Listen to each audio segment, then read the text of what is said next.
Great. All right. So good evening, everybody. So I sort of jokingly called tonight's class Zoom Golly Golly because it's a pun, but I don't know if everybody, I have to say that the first Hebrew song I ever learned was Zoom Golly Golly. It was in third grade. I've seen other people make this, but the question is really what is the future of worship going to be in American society post-pandemic, and of course that posits the fact that there will be a time where we will say we are now post-pandemic, I hope that I hope that we get to that point at some point. So I want to start by saying that many congregations, including ours, have what I would call an assumption of chronic uniqueness. Okay, by this I mean that we're having a certain problem and we imagine that we are the only ones having that problem. And that, or else others may be having the same problem, but our situation is unique and there's nothing that we can learn from them because there's no situation that compares to ours. And I want to say that that is not true, okay? Every issue that we are having, many other congregations are having as well. So that's the first point. The second point is that I think Jews sometimes have an assumption of chronic uniqueness, right? And that the problems that the American Jewish community are having are unique to the American Jewish community, okay? And that's also not true, right? I mean, Professor Jonathan Sarna, who's is the most prominent contemporary living historian of American Judaism, says that, that what we have to look at American Judaism within the context of American society, right? And whatever trends are happening, and particularly, frankly, what's happening among college-educated middle-class white people, right? And that, even though there are Jews who are not white and there are Jews who are not middle class, right? We are overwhelmingly a, college-educated white middle class community, right? And if you look, for example, at the fact that affiliation rates are declining, affiliation rates are declining in liberal Protestantism as well, right? And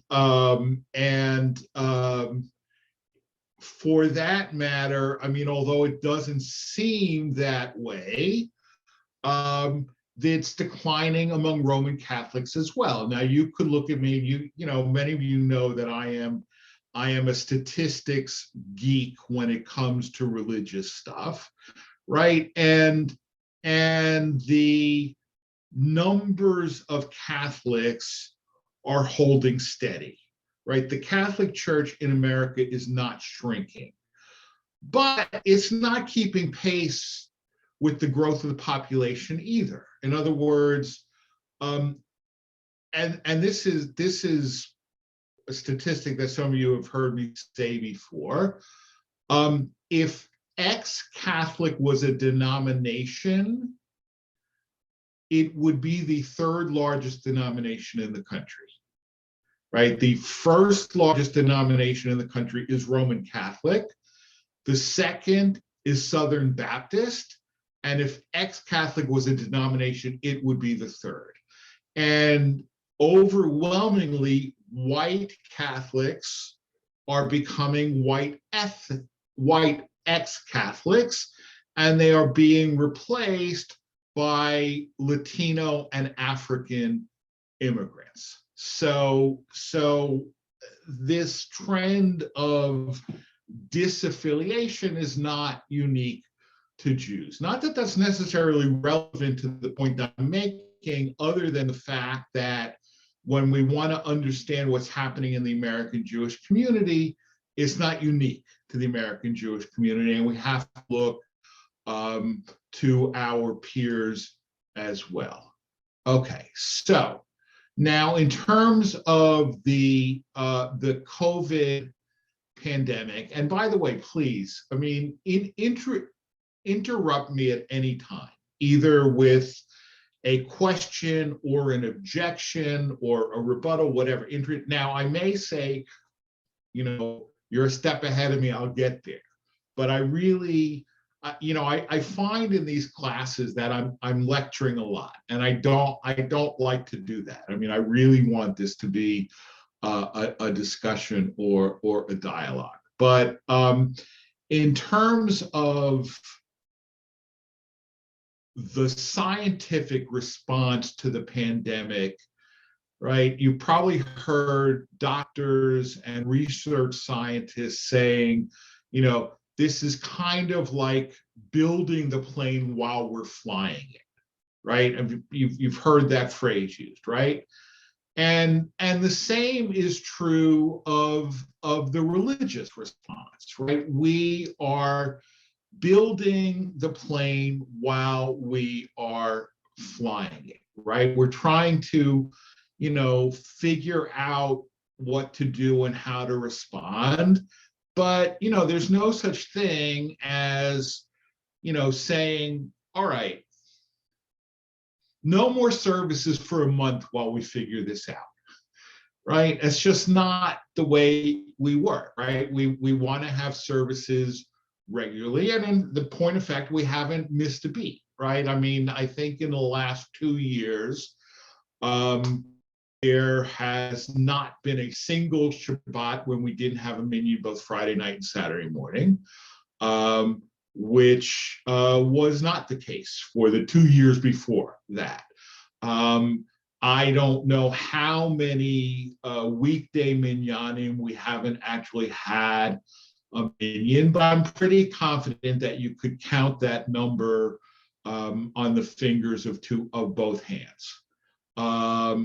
Whereas again, that we frankly almost rarely had a minyan on a weekday evening, unless either there was a class or a meeting right after it, or unless somebody had a yortzeit and made a concerted effort, to reach out and get people to come so that they could say Kaddish. So, we are building the airplane while we're flying it. So, this Shabbat is Shabbat Parashat Vayakhel. And in preparing for my drasha for this weekend, I discovered that the last Shabbat that we had services in person pre-pandemic was Shabbat Parshat Vayakhel. So on the Jewish calendar, it is 2 years ago, this Shabbos, that we had our last in-person service before the pandemic. But already by that point, we had stopped having Sunday Minyan because the space was too crowded. I mean, Sunday Minyan we were getting a minyan on Sunday mornings because we were having breakfast, and we were having breakfast in the chapel annex, and it was too crowded. And so we said, let's not have Sunday morning services anymore. And we had already gotten the call from Sunrise Assisted Living, where we had been providing a Friday afternoon Kabbalat Shabbat, and they had called us a couple of weeks before that and said that they were, stopping that because they weren't having any visitors who weren't, staff members coming. So things were already starting to change 2 weeks ago, this Shabbos. Now, I can't speak for others, but my assumption at the time was that this would be a couple of weeks and then we would be back to normal, right? I mean, if you remember, what was the phrase? 2 weeks to flatten the curve, right? 2 weeks to flatten the curve. Well, it didn't turn out to be 2 weeks to flatten the curve, right? But I think I don't think that too many people at the time assumed that 2 years later we would still be dealing with this, right? I mean, just show of hands. Who here thought that 2 years later we would still be dealing with this issue at the time? Dan, okay. Do you have a particular professional background that led you to think that, just out of curiosity? All right. Yeah, Alan. Right. I didn't think it was going to be 2 years. In fact, it's disgusting, but it is the fact. But when this whole thing started, we had social gatherings in my building for where my office is. And one of the fellows there, it was a former judge, John DeBelius, who amateur historian too. And I asked him what he thought was going to be comparable. And he said, this is the Spanish flu of 1918. And he was right. And I knew it was going to go for quite a while. I knew there were going to be ups and downs because I read about the Spanish flu of 1918, which I hadn't before. This Omicron variation is the one that kind of throws me because I really thought we had more of a handle on it. But then the other wild card that we have is we have what in this country, 30% of the people who, for reasons I'm yet to fully understand, they feel that it's all right to drill the hole under their seat of the boat. But I think this really was, and I think at this point we have to understand that there's going to be outbreaks of this, just as there will be of the flu. Right. No, I think you're absolutely right. But I think, unless you had either that historical perspective, right, and I really, and maybe I was naive, but I really did think at the time that it would be, so if not 2 weeks, a couple months, and I also really thought that it was an on-off switch, right? That we would do this and then we would just go back to the way things were, right? And I think that assumption was sort of generally in the air at the time, okay? And I'll give you some evidence of that. So in the early weeks of the pandemic, right? Because I read Jewish stuff across the board, okay? And I have a lot of friends who are Orthodox rabbis, and Orthodox rabbis at the beginning of the pandemic, right? Because remember, there were a few weeks when nowhere in the world was it legal for a house of worship to be open, right? So there were at least a couple of weeks when no shul anywhere had services, right? So Orthodox rabbis were debating the question, when we go back to having services, do we have to make up the Torah readings that we missed? And if so, how, right? Because let's say we missed 3 weeks, we don't want to have to read 4 parshas on one Shabbos, right? That's an incredible burden, right? Do we take the 4 parshas and split them up so that we read 2 parshas a week for 4 weeks, or how exactly do we do it? Because the assumption was that it's a mitzvah to read the entire Torah over the course of a year, and that we would have to make up the parshas that we missed, right? Well, guess what?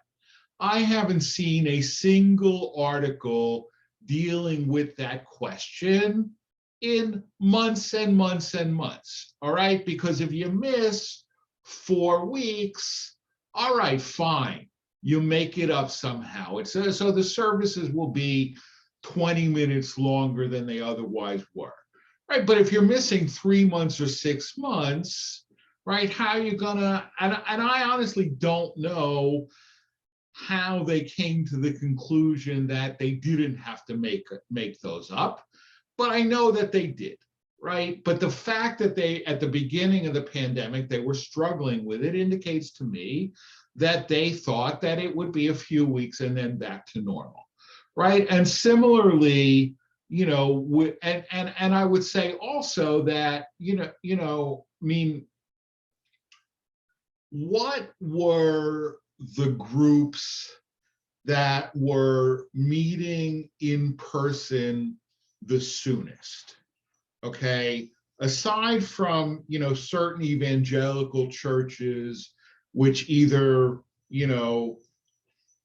believed that the pandemic was a hoax, or believed that, Jesus would protect them or whatever, right? But in terms of, people who believe in science, right? But it was Orthodox Jews and Catholics in particular who were the first ones to come back to in-person service. And the question is, why? Why Orthodox Jews and Roman Catholics?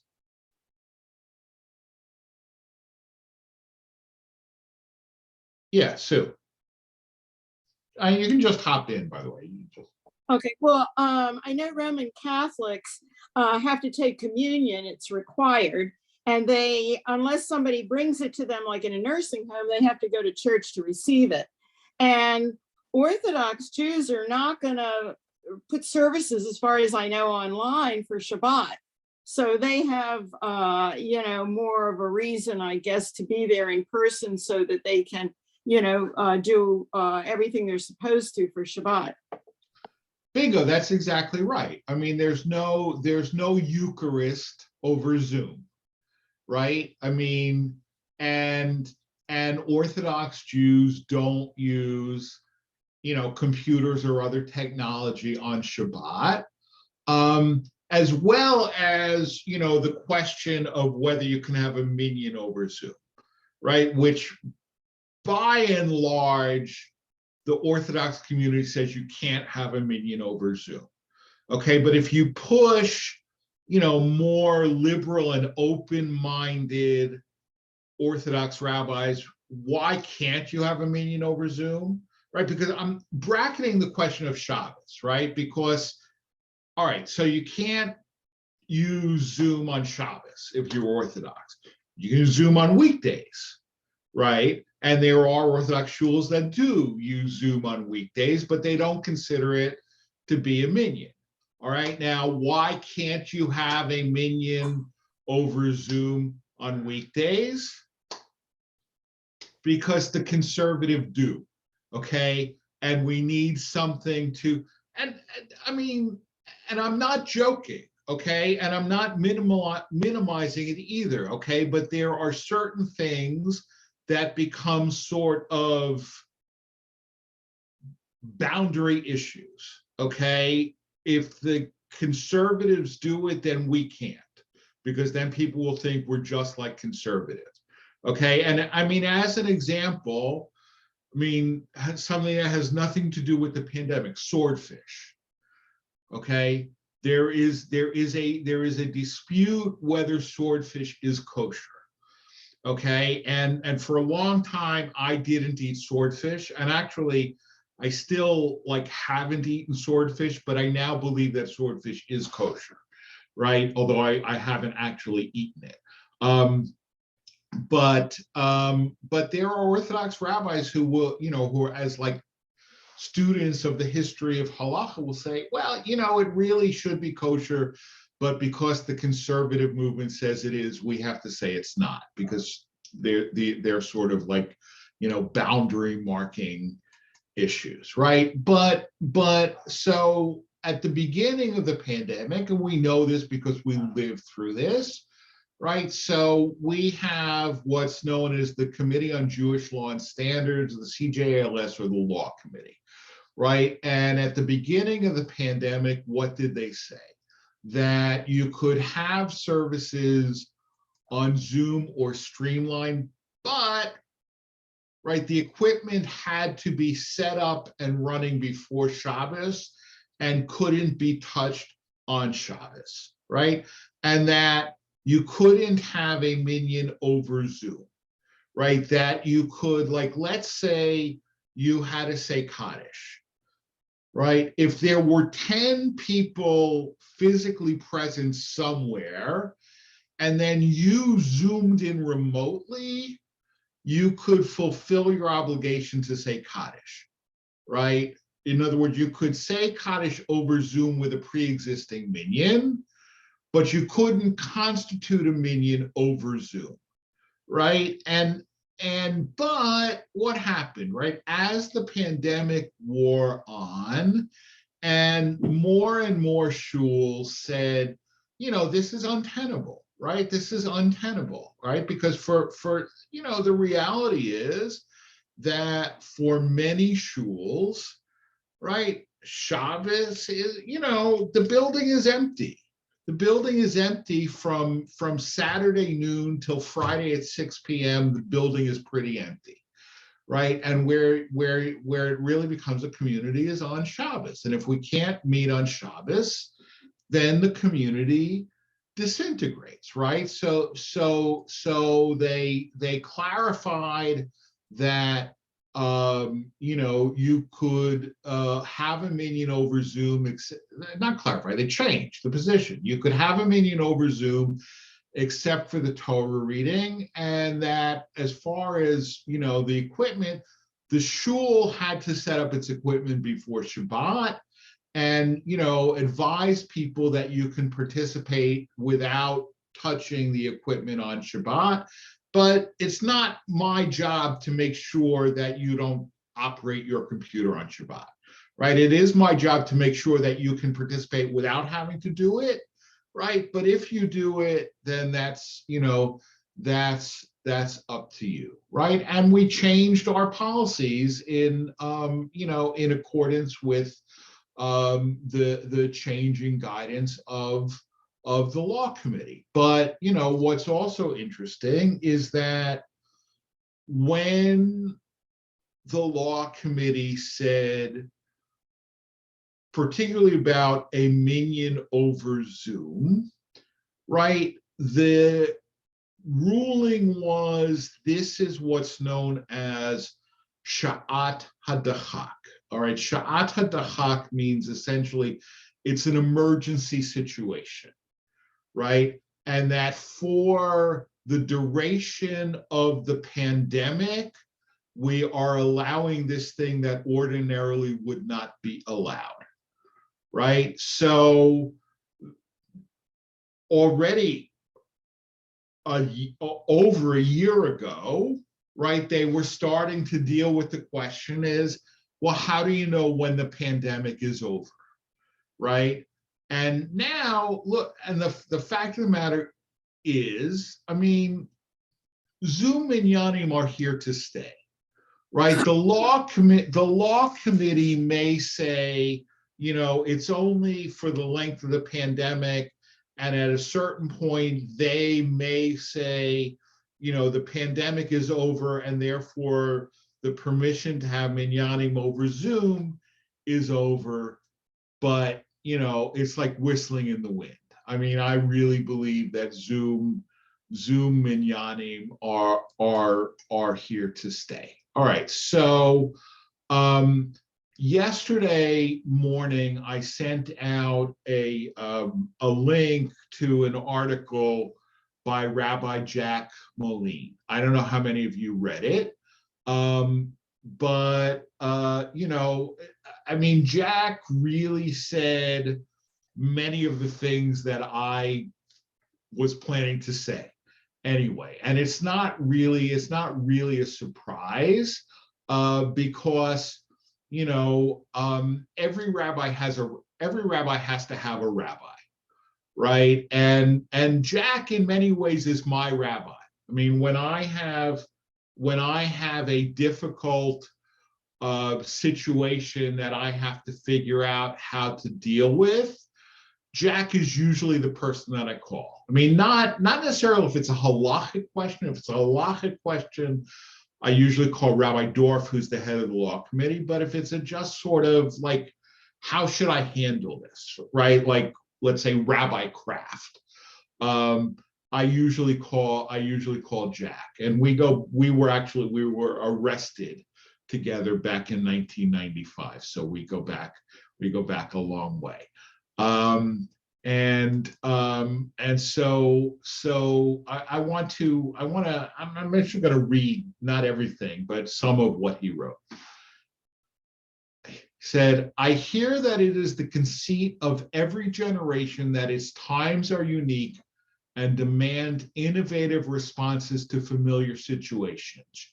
Usually, as the French say, the more things change, the more they stay the same. However, in at least one circumstance, our generation has reached a fulcrum point that cannot be ignored. Created by the quarantine demands of the coronavirus, synagogues have had to innovate the way in which worship is conducted. Since gatherings in close quarters to speak and sing posed a danger to health and even life, any community not in denial has had to choose between discontinuing in-person communal worship or including a virtual platform for participation. Most chose the latter, though not all in the same way. Some limited online worship to weekdays out of respect for Shabbat restrictions. Some abridged the service to omit the sections that require the presence of a minyan in person, usually with the exception of the mourner's Kaddish recited by the bereaved and those recalling the anniversary of a close relative's death. Some allowed for a hybrid platform, inviting a minimal number of people to the synagogue and including others through an online link. Some opted for the interactive online approach, e.g. Zoom, and others for live streaming, the internet equivalent of a broadcast on television. This much is certain. After more than 2 years, alternative ways of attending worship have become integrated into the lives of those who conduct worship and those who participate, right? And I think he's absolutely right.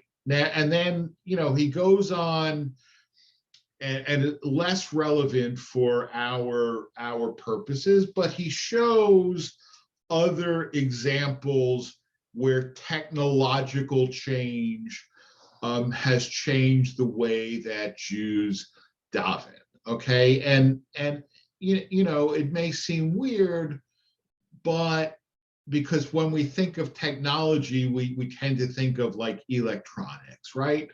But the invention of printing, right, also changed the way that Jews worshiped. Okay, how so? You know, originally, and the Mishnah reflects that, and if you took, you know, however 3 or 4 years ago, when I gave my course on understanding the Siddur, right? Originally, the Mishnah basically gave a thematic outline of what the prayer service should look like, but not all of the words, right? And in order to lead the services. It was kind of like, a rapper, right? I mean, you had to know the themes, and then you made up the words of the prayer as you were leading the service. Okay, and the silent Amidah, the reason for the silent Amidah was to give the Shaliach Tzibur, the person leading the service, time to compose the Amidah in his head before saying it out loud. Okay, and then when printing came into usage, right, and now everybody has a Siddur, right, and therefore, you could standardize the words of the service in ways that they had not been standardized prior to printing, and B, you didn't need that skill set of extemporaneously composing prayers, right? Anybody who knew how to read could lead services, right? Which meant also that you could place more of a premium on having a nice voice than on having the ability to, compose extemporaneous prayers, right? So that was an example of technological change that actually changed the way that we worship and the qualities that people were looking for in worship leaders. Okay, No, I mean, so that change, that really was a sea change. That was a major change in the way congregations went forward. My question, and it may not be fair, but my question is, we now see really a split among different congregations. It's how they integrate, whether it's hybrid, whether it's streaming, or whether it has to be all there. But the conservative synagogues, as I see it, are all over the place.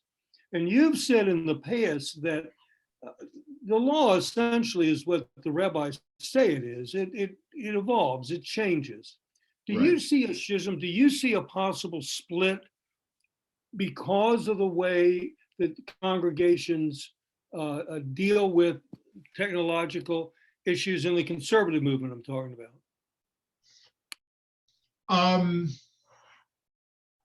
I depends on what you mean by a split. Okay, I mean, the rumors of of a schism in the conservative movement, have been greatly exaggerated in the past, right? I mean, everybody knew, I mean, at least those who are sort of, in the know, right? Everybody knew that the movement would split over ordaining women. It didn't, right? Everybody knew that it would split over ordaining gays. It didn't, right? Everybody knows that the movement is going to split over whether to allow rabbis to officiate at intermarriages. Okay, here's my prediction. The movement will eventually allow rabbis to officiate at intermarriages, and it won't split the movement.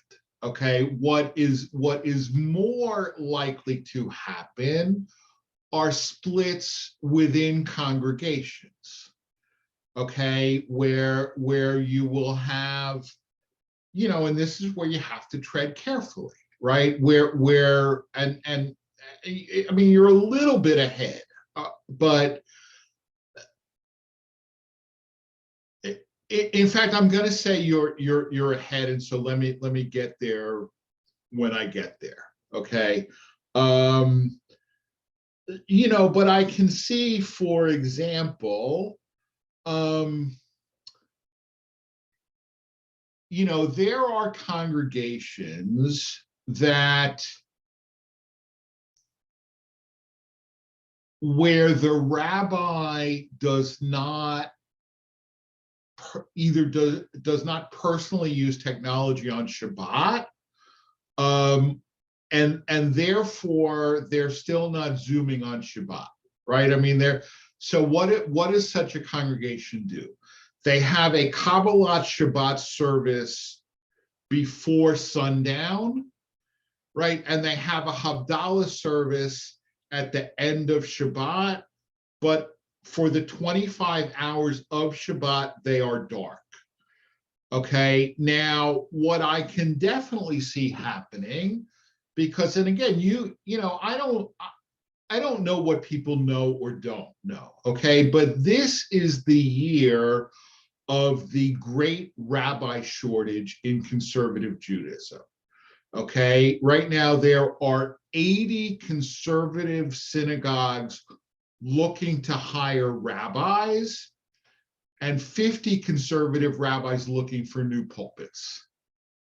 Okay, so 30 shuls this year are going to not be able to hire a rabbi.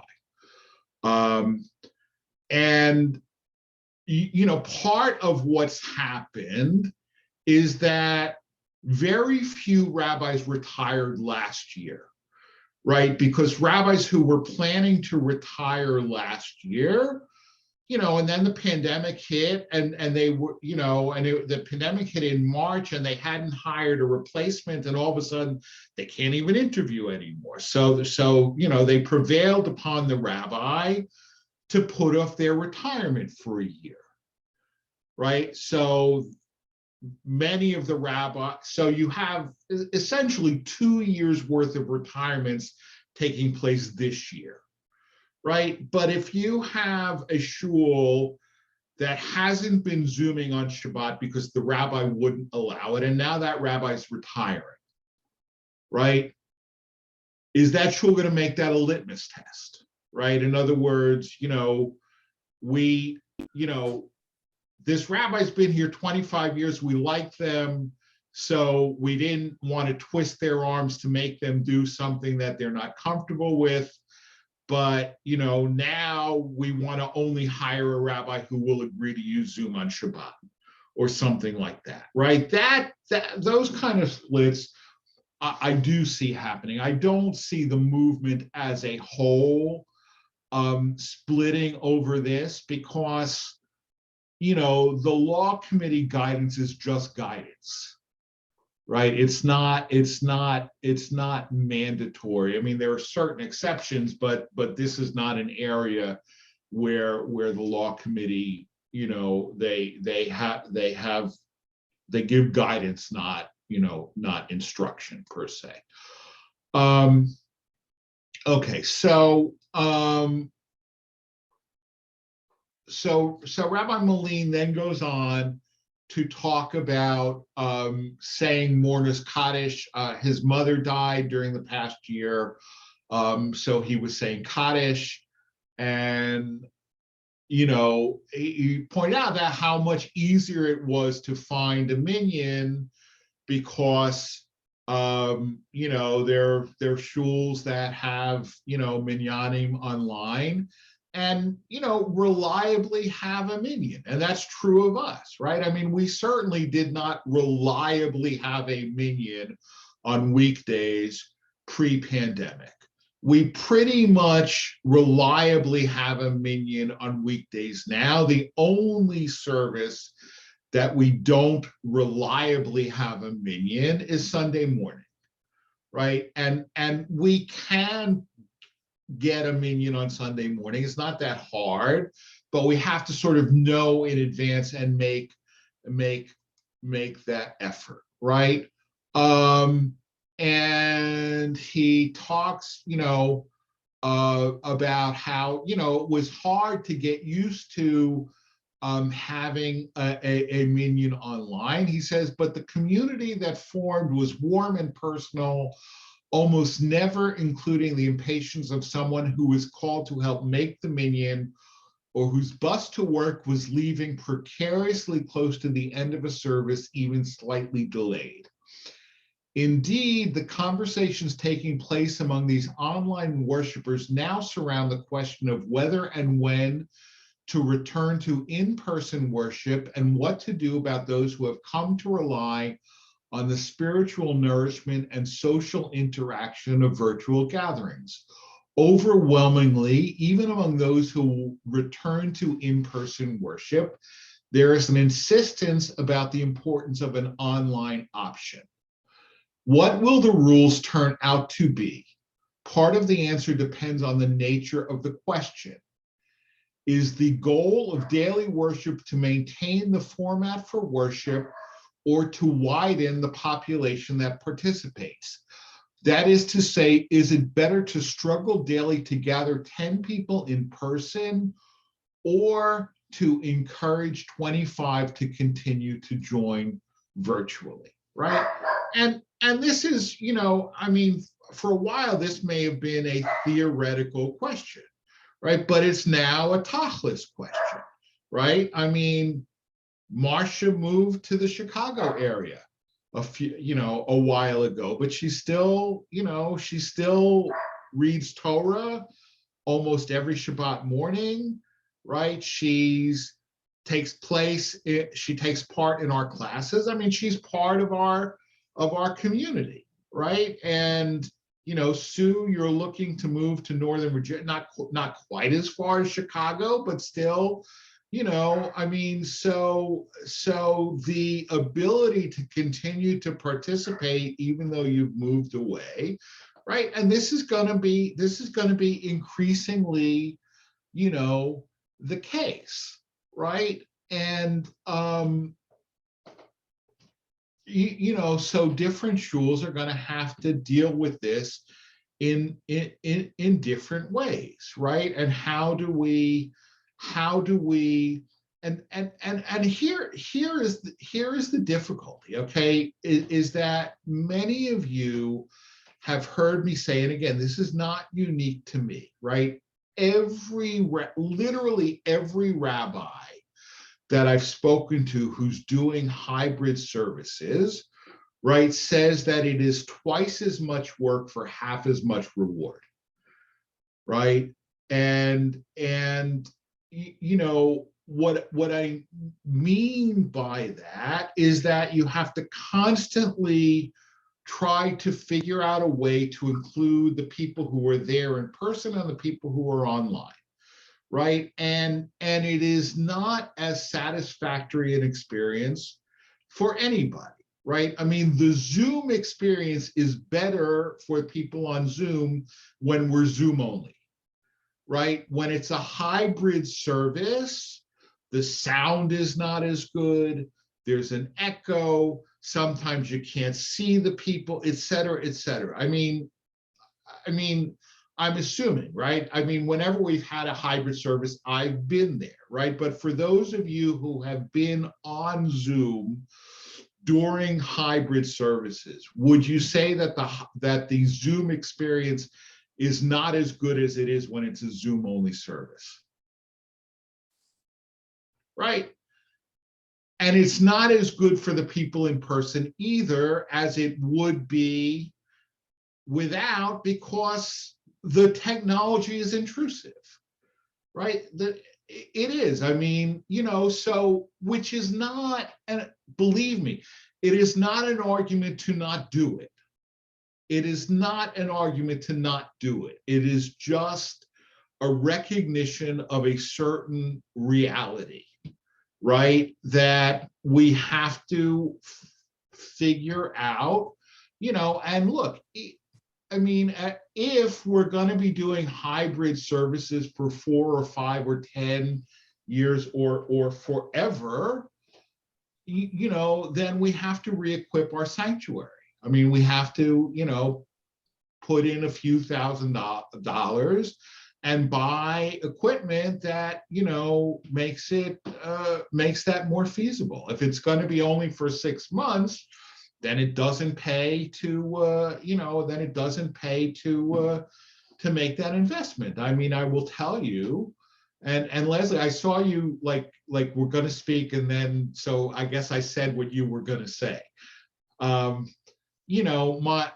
My brother is the immediate past president of his congregation.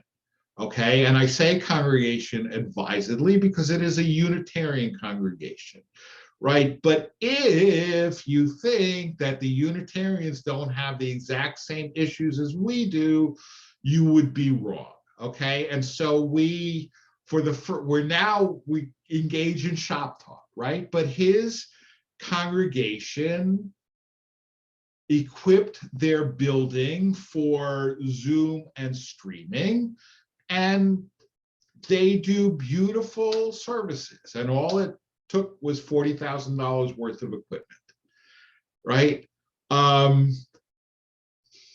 Simple, right? But I mean, for them, it actually pays, okay? Because it is a magnificent old building with beautiful acoustics, and just like we rent to the Spanish-speaking evangelical churches, they rent for concerts and recitals. Okay, so they will recoup that investment eventually, right? You know, but they're dealing with exactly the same kinds of issues as we are. Okay, but it's not just us. Okay, so I decided to go looking for, you know, articles about this question in other denominations. Okay, and so here is an article that appeared there. There's this website called religionnews.com. It's the religion news service. Okay, so here's a headline from earlier this week in Religion News Service. Okay, Omicron is taking a toll on pagans who depend on conferences for community.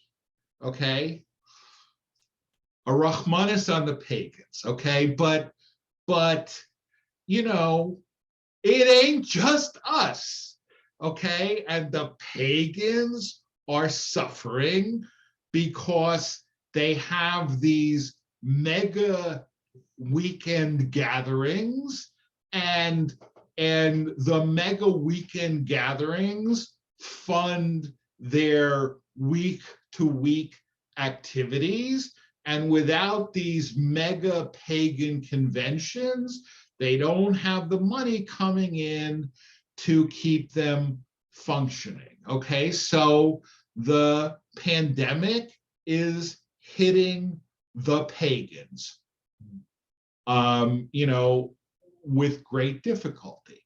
Okay, and you know, conversely, again, I mean, and it pays to look at what's happening in other communities, right? And RNS is a great source because they cover every religion under the sun, including some that you probably never heard of, right? But there are now Christian megachurches that are entirely online. Okay, entirely online. They don't meet in person anymore at all. They're entirely online, right? And will there be synagogues that are entirely online as well? Right now, if worship is a passive experience, or, you know, entertain, that's existed for a long time. I mean, you know, when I was a little kid, right, you'd be turning, you know, remember when TVs actually had dials and you turn, right, and you come across the mass, right? But what was it called? It was called Mass for Shut-ins, right? Mass for shut-ins, and as Sue pointed out, right? I mean, your church would make arrangements for a Eucharistic minister to bring you a consecrated host to your house, right? But it was Mass for shut-ins, and it wasn't meant to be a substitute for going to Mass for people who could go, right? And similarly, you know, watching Billy Graham on TV was not meant to be, instead of going, you know, to church on on Sunday morning, right? But is it possible to have online community, right? And I think that we have an online community. Why do we have an online community? Because our online community is an outgrowth of an in-person community, right? I mean, I know all you people, right? We all know each other, right? But how do you integrate new people into the community without an in-person aspect? Okay, and I want to say, and I don't think it's impossible, right? I mean, I just finished, right, a 15-week, 45-hour certificate program, right, that was entirely online. Okay, there were 11 people in my cohort. All right, I have not met a single one of these people in person, right? But I think we have become something of a community, right? But we have something in common. I mean, we're taking this course for a reason, right? We're all Jewish professionals, right? We're all Jewish professionals who felt that we would gain something out of this certificate program. So in a certain sense, there's an example of a pre-existing community, but it's a limited community, right? I mean, we're a community that formed for a specific, purpose, right? But when my dad died about a third of the way into that course, I didn't get condolence cards from any of the people in my class, nor did I expect it, right? But I have a pile of condolence cards, this big from people in the shul, because it's not a limited community, right? It's a, and the question really is, right, if synagogue is detached from a place, right, then why do we need buildings, right? And I mean, Linda said this some weeks ago, and she's absolutely right. I mean, right now we are spending massive amounts of money to maintain a building that we seem to not want to use. Why? Right? And if we're going to detach shul from place, then let's do it, and let's be an online shul and not worry about geography. Now, having said that, I don't think we can do that all that well, because we don't have the flash and we don't have the equipment and so on and so forth, right? But conversely, if we feel that we don't want to be a remote online community, how do we get people? Alan, yeah, go ahead. All right, first of all, I want to apologize, because when I came here tonight, I thought, go there and be quiet and let other people talk so you can hear what they have to say. They've let me down. You all have let me down. But Rabbi, our problem really is, how do we integrate? There's no question that you need, however you say it, whether it's hybrid, whether it's streaming, whether it's some other thing we'll develop, some other component aside from in the synagogue services. And your question about, well, why do we need the building, certainly works in a theoretical sense.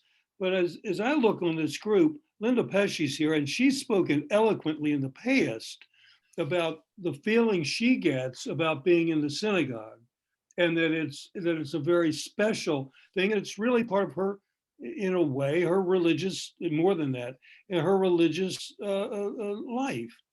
I feel much better in the synagogue than I do online, although I, certainly I understand we've had to have some online component. But then, as you pointed out, then we have Marcia here, and we all want Marcia to be there and to read Torah and to sing, and it's fabulous that she can still do that. We can still see her. She's part of our community. And there needs to be a balance. I mean, frankly, if we can afford it, we need to have both. My question is, how do you really integrate it so that Linda and people that want to be in the synagogue have a very good experience, and then people who are going to be out of our area, Sue and Marcia and whoever else, or who's sick or who doesn't want to drive or whatever, that they have a positive experience online. Right. I mean, you know, to a certain extent,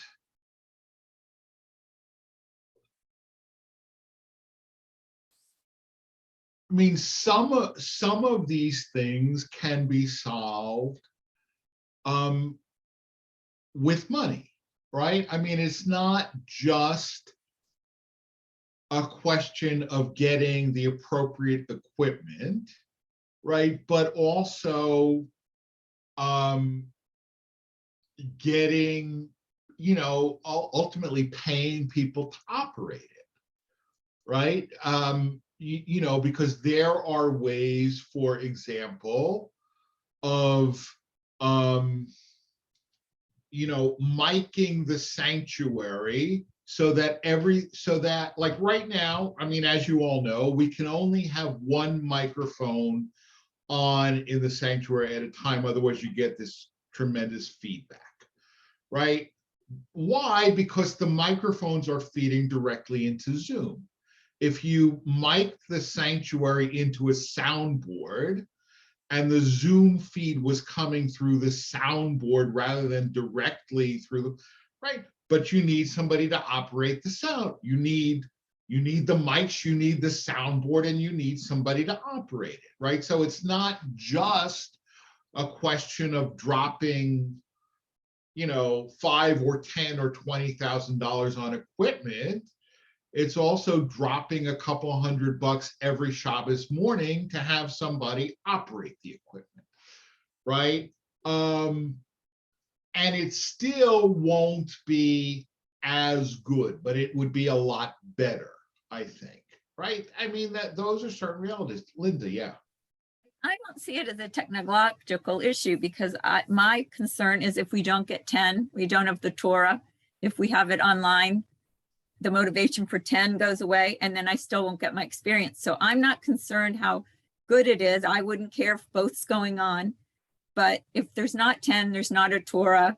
We don't have a big congregation. We have to, that's one difference that we have from several others that can have both and have 50 in, 50 out, or whatever.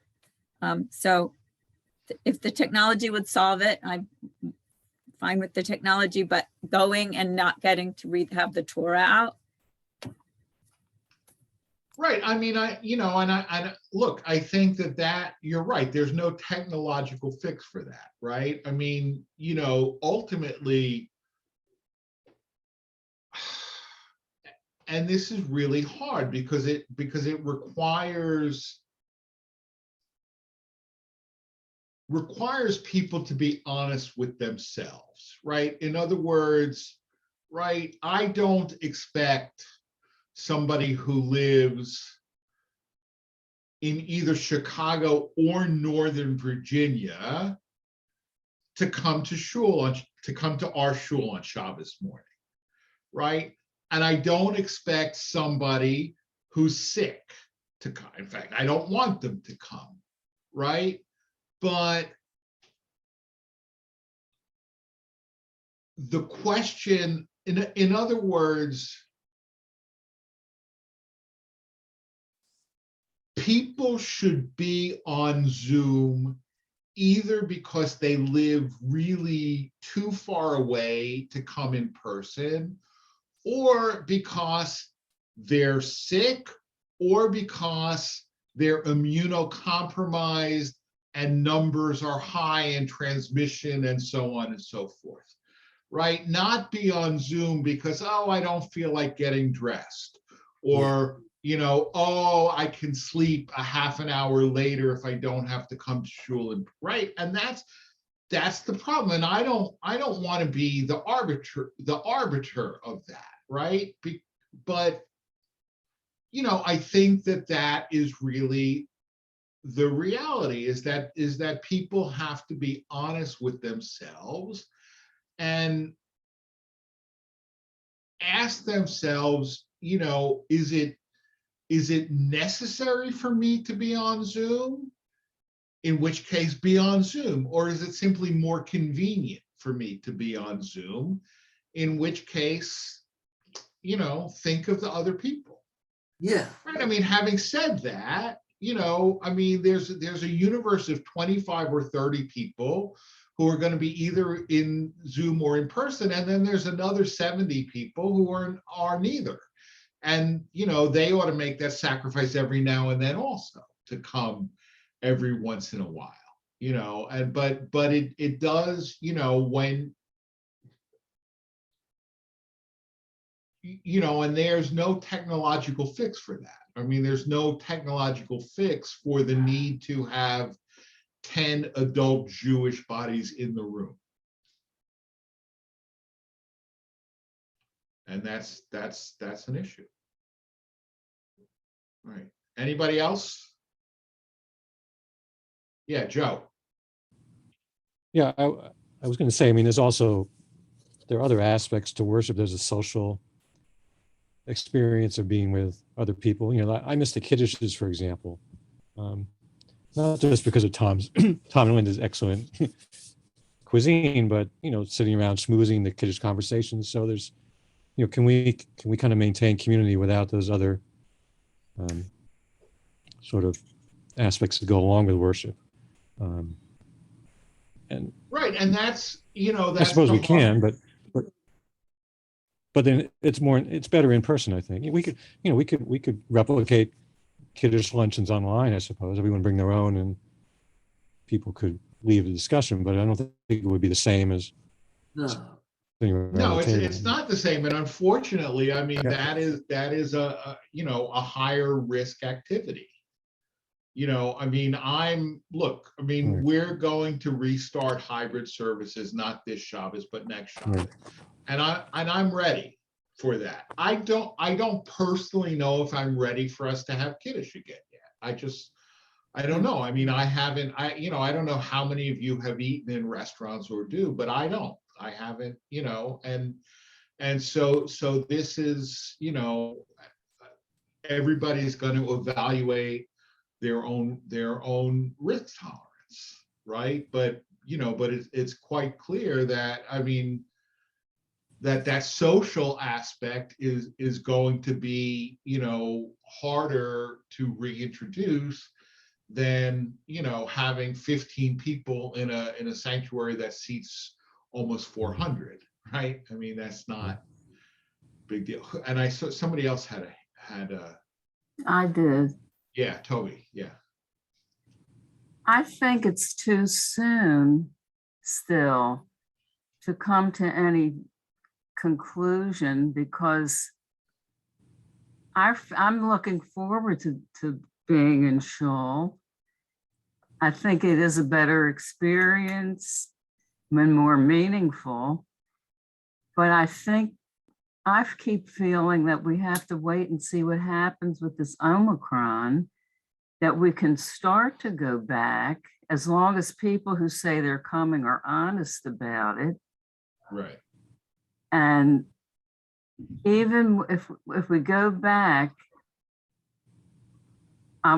people in the beginning might be enthusiastic about going back in person. So you need more than a commitment of 10 people to show up, because not everybody can come every week either. Right. So it's still a hard thing to be very certain about what to do. Sure. Right. No, as well as the fact that, you know, people could sign up and then wake up and they're, you know, not feeling well. I mean, that's a little bit, I mean, you know, I presume that we all have stockpiles